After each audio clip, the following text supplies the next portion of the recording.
होता माझा 21वा गुरुवार, म्हणजेच आज होतं माझं उद्यापन. सकाळी लवकर उठले, घरातली सगळी कामे आवरली आणि छान असं उंबरठा स्वच्छ करून हळदीचं लेपन करून घेतलं. छान प्रवेशद्वार सजवला होता आणि आज मी 9च्या आतमध्ये स्वामींची पूजा मांडली होती आणि आजची पूजा पूर्णपणे माझ्या मनासारखी मांडली गेली होती. सुंदर झाली होती, घर एकदम प्रसन्न होऊन गेलं होतं. याचा लॉंग व्हिडिओ डिटेलमध्ये सगळं मी माझ्या यूट्यूब चॅनलवरती टाकणारच आहे. त्याची लिंक मी माझ्या स्टोरीमध्ये नक्कीच देईल, त्यामुळे नक्की स्टोरी चेक करत राहा. सकाळची पूजा दोघांनी मिळून छान अशी आरती केली. त्यानंतर ना आज उद्यापन होतं, त्यामुळे मी एका मुलाला जेवायला घालणार होते आणि आज माझं ठरलं होतं की पुरणपोळीचा स्वयंपाक करायचा.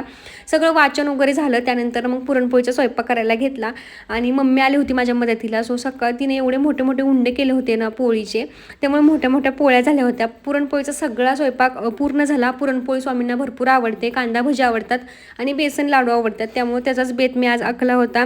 तो पूर्ण झाल्यानंतर ना स्वामींना नैवेद्य दाखवला आणि ज्या मुलाला